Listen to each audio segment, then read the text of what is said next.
أعوذ بالله من الشيطان الرجيم بسم الله الرحمن الرحيم فدلاهما بغرور فلما ذاقا الشجرة بدت لهما سوآتهما وطفقا يخصفان عليهما من ورق الجنة صدق اللہ العظیم۔ محترم ناظرین کرام، اللہ رب العزت نے قرآن کریم کے سورہ اعراف آیت نمبر 22 میں حضرت آدم و حوا علیہ السلام کے واقعے کا تذکرہ فرمایا اور ارشاد فرمایا ہے فَدَلَّاهُمَا بِغُرُورٍ، پس ان دونوں کو پھسلا دیا دھوکے کے ساتھ۔ مطلب یہ ہے کہ جب اللہ رب العزت نے آدم و حوا علیہ السلام کو جنت میں پیدا فرمایا اور درخت کے قریب جانے سے اور اس کے پھل کھانے سے منع فرمایا تو شیطان نے ان دونوں کو دھوکے میں ڈال دیا اور وہ دونوں اس درخت کے قریب جا پہنچے اور اس درخت کے پھل کو کھا لیے۔ فلما ذاق الشجرۃ، پھر جب ان دونوں نے اس درخت کو چکھا۔ غور کیجئے، آیت میں اللہ رب العزت فرما رہے ہیں کہ ان دونوں نے اس درخت کے پھل کو چکھا، اور چکھنا تھوڑا سا ہوتا ہے۔ انسان کسی بھی چیز کو تھوڑی سی مقدار میں چکھتا ہے اور اس کے بعد اندازہ کر سکتا ہے کہ یہ چیز کیسی ہے۔ معلوم یہ ہوا کہ گناہوں کی لذت بھی تھوڑی سی ہوتی ہے،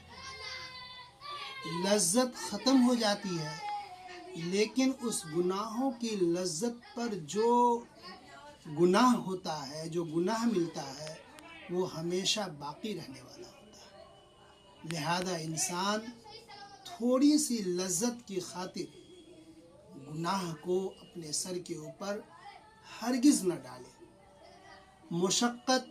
نیک اعمال کے اوپر جو مشقت ہوتی ہے، جو پریشانی ہوتی ہے، وہ تھوڑی سی ہوتی ہے، لیکن اس کے اوپر جو ملنے والے اجر و ثواب اور نیکی ہوتی ہے وہ ہمیشہ باقی رہنے والی ہوتی ہے۔ مشقت تو ختم ہو جاتی ہے لیکن نیکی ہمیشہ باقی رہ جاتی ہے۔ لہذا انسان کو چاہیے کہ نیک اعمال کے اوپر جو مشقت، جو پریشانی آئے، اس پریشانی کو برداشت کر لے تاکہ اس کے نتیجے میں جو نیکی اس کو ملنے والی ہے جو ہمیشہ اس کے ساتھ رہنے والی ہے۔ معلوم یہ ہوا کہ اللہ رب العزت فرما رہے ہیں کہ فلما ذاق الشجرۃ، پھر جب ان دونوں نے اس درخت کے پھل کو چکھا، بدت لہما سوآتہما، تو ان دونوں کی شرمگاہیں ظاہر ہو گئی۔ معلوم یہ ہوا کہ جب انسان دنیا میں کوئی گناہ کرتا ہے تو اس گناہ کی سزا اللہ فوراً ظاہر فرماتے ہیں، سزا کو فوراً ظاہر فرماتے ہیں، چاہے دنیا کے اندر ہی اسے سزا دیں یا حکمت اور مصلحت کی وجہ سے آخرت کے لیے اسے چھوڑ دیں اور آخرت میں اس گناہ کی سزا ملے۔ لیکن بہر صورت آیت سے یہ بات معلوم ہوتی ہے کہ گناہوں کے اوپر سزا اللہ فوراً ظاہر فرماتے ہیں۔ جب آدم و حوا علیہ السلام کے جسم سے لباس ظاہر ہو گئے، لباس جو ہے جسم سے کھل گئے اور جسم برہنہ ہو گیا،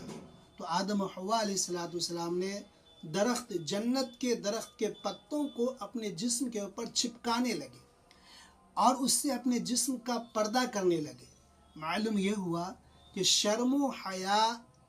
انسان کی فطری چیز ہے اور کوئی بھی انسان نہیں چاہتا کہ ہمارے جسم کا کوئی حصہ برہنہ رہے، ننگا رہے۔ اس وجہ سے آدم و حوا علیہ السلام جب جنتی لباس ان کے جسم پر سے اتر گیا تو جنتی پتوں کو لے کر کے، اس درخت کے پتوں کو لے کر کے اپنے جسم کے اوپر چپکانے لگے۔ محترم ناظرین کرام، سورہ بقرہ کے اندر اللہ رب العزت فرماتے ہیں کہ قُلْ نَهْبِطُوا بَعْضُكُمْ لِبَعْضٍ عَدُوٌّ، جب آدم و حوا علیہ السلام نے اس درخت کے پھل کو کھا لیا تو اللہ نے فرمایا کہ تم اتر جاؤ، یعنی اوپر سے نیچے کی طرف اتر جاؤ۔ معلوم یہ ہوا کہ اطاعت اور فرما برداری کی وجہ سے اللہ کے نزدیک جو بلند و بالا مقام ہوتا ہے، جب اللہ کی نافرمانی کی جاتی ہے، اللہ کے حکم کو توڑا جاتا ہے، تو اللہ کے نزدیک ان کا مقام و مرتبہ جو بلند ہوتا ہے وہ اس مقام سے نیچے کی طرف آ جاتا ہے۔ گویا نافرمانی سے انسان نیچے کو آ جاتا ہے، نیچے درجے میں پہنچ جاتا ہے، اور اطاعت و فرما برداری کی وجہ سے اللہ کے نزدیک وہ مقام بلند پا لیتا ہے، اونچا درجہ اس کو مل جاتا ہے۔ اور آگے اللہ نے فرمایا بعضکم لبعض عدو، تم میں سے ایک دوسرے کے دشمن ہوگے۔ معلوم یہ ہوا کہ نافرمانی کی وجہ سے عداوت اور دشمنی پیدا ہوتی ہے، اور اللہ کی اطاعت اور فرما برداری کی وجہ سے آپس میں محبت و الفت پیدا ہوتی ہے۔ معلوم یہ ہوا کہ اگر ہم چاہتے ہیں کہ ہمارے اندر ایک دوسرے کی محبت آئے، ایک دوسرے کی تعلق سے خیر خواہی کا جذبہ ہمارے دلوں کے اندر پیدا ہو، تو ہم سب کو چاہیے کہ ہم اللہ کے حکم کی اطاعت کریں، اللہ کے حکم پر چلیں اور چلتے ہوئے اپنی زندگی کو گزاریں، جس کی وجہ سے اللہ کے نزدیک ہم محبوب بن جائیں گے، اللہ کے نزدیک ہم پیارے بن جائیں گے۔ اللہ سے دعا ہے کہ اللہ رب العزت ہم لوگوں کو ان باتوں کو سمجھنے اور اس پر عمل کی توفیق عطا فرمائے، آمین۔